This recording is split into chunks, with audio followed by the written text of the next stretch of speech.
반갑습니다. 오늘도 여러분들에게 축구 정보를 전달해드리기 위해 찾아온 볼차는 사나이입니다. 구독과 좋아요는 저에게 큰 힘이 되니 눌러주시면 감사하겠습니다. 그럼 분석 시작하겠습니다.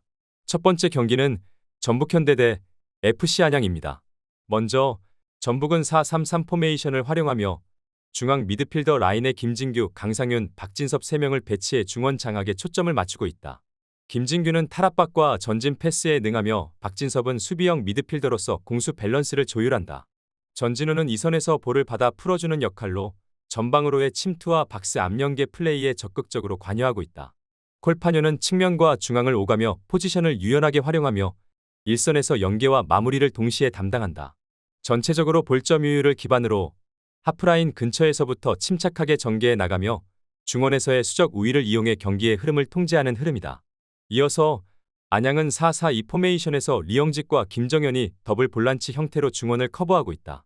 하지만 미드필더 숫자가 부족한 구조상 전북의 3미드필더 라인을 상대로 수적 열세에 놓이며 중원에서의 볼 소유와 탈압박이 원활하지 않다. 마테우스와 못다는 빠른 전방 침투에는 강점이 있지만 빌드업 과정에서 볼 연결이 끊기며 역습 기회도 제한적이다. 또한 4-4-2 포메이션 특성상 중원 간격 유지와 세컨드볼 대응에서 불리한 흐름이 반복되고 있다.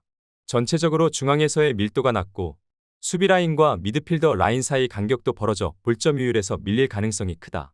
전북은 수적 우위를 바탕으로 중원 장악력을 확보하며 경기의 흐름을 주도할 수 있는 구조를 갖추고 있다. 안양은 전술상 중원에서의 압박과 커버가 제한되며 상대 볼점이 흐름에 끌려가는 모습이 예상된다. 이번 경기의 승부는 미드필더 숫자 싸움에서 이미 방향이 결정됐다고 봐도 무방하다. 두 번째 경기는 경남FC 대 충남아산입니다. 먼저 경남은 4-2-3-1 포메이션을 기반으로 좌우 전개와 수비 간격 유지에 집중하는 구조지만 중앙 압박과 후방 전개 과정에서 반복적으로 흔들리는 모습을 보이고 있다.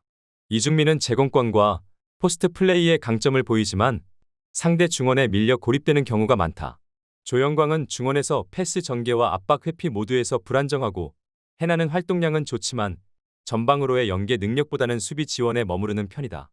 이어서 충남아산은 4-3-3 포메이션을 기반으로 후방 빌드업과 중원 장악력을 바탕으로 경기를 풀어나가는 팀이다.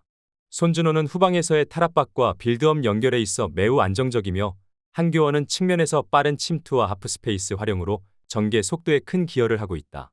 김종민은 전방에서 마무리뿐만 아니라 내려와 연계 플레이를 주도하며 전방 움직임의 핵심축이다. 충남아산은 후방부터 전개되는 점유율 축구와 중원 압박에서의 안정감 그리고 측면 침투까지 모든 구간에서 안정된 흐름을 유지하고 있다. 반면 경남은 압박 회피 실패와 느린 전개 템포로 인해 점유율을 확보하지 못하고 후반으로 갈수록 수비 블록 유지에 실패하는 패턴이 반복되고 있다. 이러한 전술적 대비 구조를 고려할 때 충남아산의 우세 흐름이 승리로 직결될 가능성이 높다. 세 번째 경기는 부천FC 대 화성FC입니다. 먼저 부천은 3-5-2 포메이션을 기반으로 빠른 공격 전개와 침투 위주의 직선적인 전술이 강점인 팀이다. 몬타뇨는 전방에서 폭발적인 침투와 민첩한 움직임으로 상대 뒷공간을 끊임없이 파고들며 갈레고는 중원에서 템포 조절과 이선 침투를 병행하는 전개 중심축이다. 바사니는 측면에서 폭넓은 커버와 전방 연계를 통해 공격 숫자를 꾸준히 보완해주고 있다. 특히 부천은 전방 압박 후 빠르게 전개되는 역습 흐름이 강하며 홈에서는 공간 활용이 탁월해 상대 수비라인의 순간 실수를 놓치지 않고 마무리하는 전술 완성도가 높다. 이어서 화성은 4-3-3 포메이션을 사용하며 공격 숫자는 적극적으로 배치하되 수비라인 구성에서는 스피드와 커버 능력에서 확연한 한계를 드러내는 팀이다. 최준혁이 퇴장으로 결장하면서 수비 조합이 무너진 가운데 센터백 보이노비치와 함선우는 상대의 스피드 있는 공격수를 상대로 뒷공간 대응이 느린 약점을 갖고 있다. 알툴과 루아는 전방에서의 압박과 침투는 시도하나 볼을 잃고 전환되는 순간 수비 커버가 늦어지는 흐름이 반복되고 있으며 전성진 역시 수비 전환 시 중원에서의 간격 조율이 부족해 수비라인과 중원 사이 공간을 자주 내주는 문제가 있다. 부천은 전방에서의 스피드와 전개 속도 모두에서 강점을 갖춘 팀이며 특히 수비 라인이 느리고 간격이 벌어지는 팀을 상대로는 위협적인 모습을 자주 보여왔다. 반면 화성은 주전 수비수 결장과 느린 센터백 조합, 미흡한 커버 플레이로 인해 빠른 템포의 팀에 고전하는 흐름이 반복되고 있다. 이러한 구조적 차이를 감안할 때 부천의 승리 가능성이 매우 높은 매치업이다. 네 번째 경기는 강원FC 대 울산FC입니다. 먼저 강원은 두 줄 수비 형태의 4-4-2 포메이션을 유지하며 수비 안정화를 추구하고 있지만 박스 근처의 공간 관리가 여전히 불안정하다. 코바체비치는 전방에서 체력과 피지컬을 바탕으로 제공권을 장악하려 하지만 중원과의 연계가 끊기며 고립되는 장면이 많다.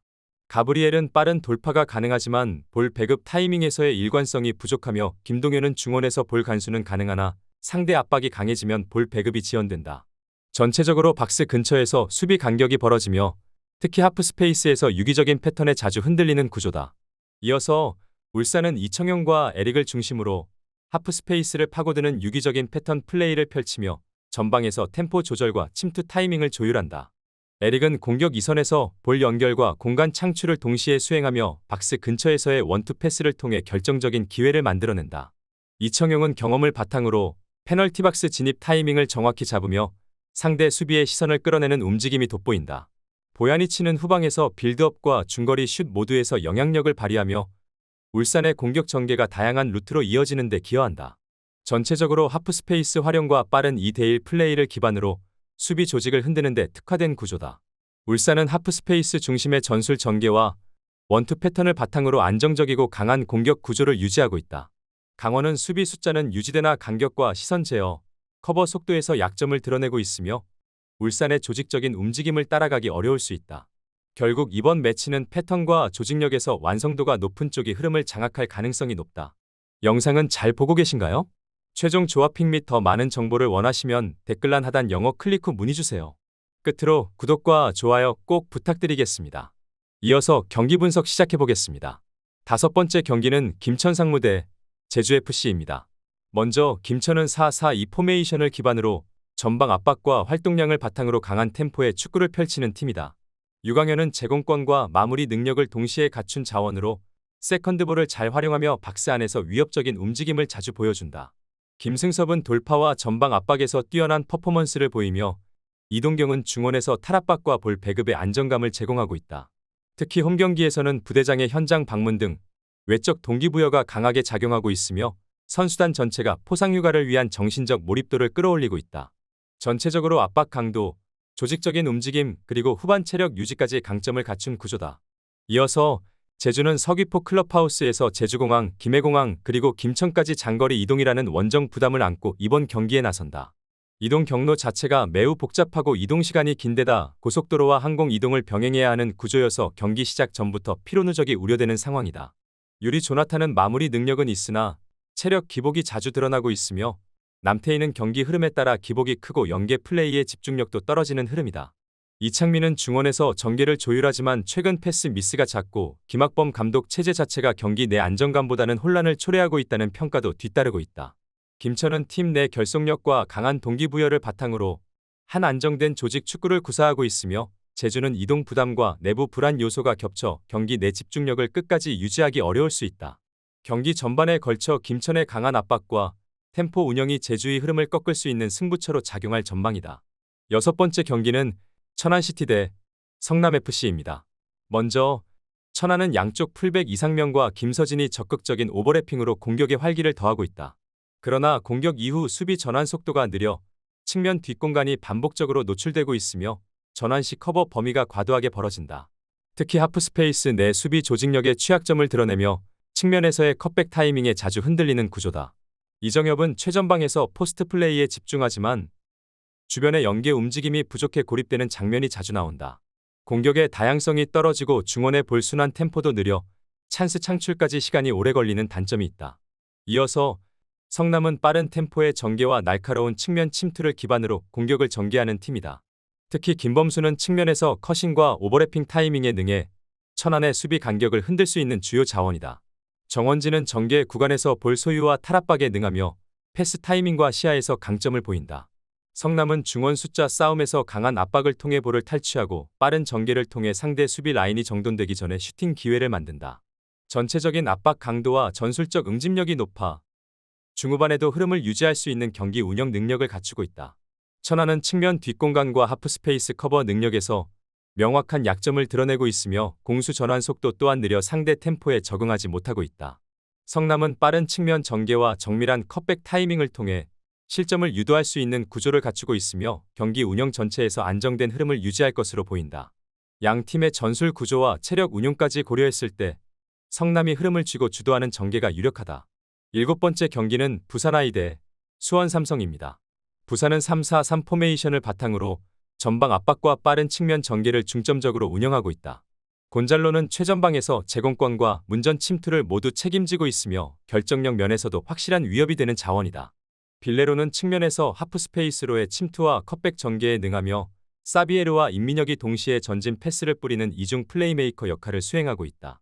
공격 패턴이 정교하게 설계되어 있어 수원의 수비 간격이 조금이라도 벌어질 경우 즉각적으로 찬스로 연결되는 위협적인 구조를 갖추고 있다. 수원 삼성은 4-3-3 포메이션을 바탕으로 일류첸코를 중심으로 한 하이볼 전개에 의존하고 있다. 파울리뇨는 이선에서 탈압박과 전진 패스를 통해 공격을 돕고 있으나 중원에서 템포가 느려지고 있어 속도가 믿는 전환이 어렵다. 박승수는 3선에서 수비 조율 역할을 맡고 있으나 측면 공간 커버 범위가 넓어지면 집중력이 흔들리는 경향이 있다. 특히 측면 수비 커버가 느린 편이라 하프스페이스 진입을 허용하는 장면이 자주 발생하고 있다. 부산은 전방에서의 세밀한 전개와 측면 침투 조합이 뛰어나며 사비에르와 빌레로의 플레이메이킹 능력이 돋보인다. 수원은 수비 전환 속도와 공간 커버에 문제를 보이고 있어 후반으로 갈수록 실점 위험이 커질 수 있다. 전체적인 전개 속도와 찬스 창출 면에서 부산이 앞서 있으며 홈에서의 흐름 주도 가능성이 높다. 마지막 영상까지 시청하시느라 대단히 고생하셨습니다. 여러분들에게 득이 되는 시간이었길 바라는 마음입니다. 승률을 높이는 방법은 어느 정도의 정보력은 필요합니다. 그것이 수익률로 이어지며 전문가의 능력이라고 생각합니다. 영상에서 더 보여드리지 못한 부분은 댓글란 링크를 통해서 문의 주시면 고향 동생 또는 형님처럼 편안하게 모시겠습니다. 오늘도 시청해주셔서 감사합니다.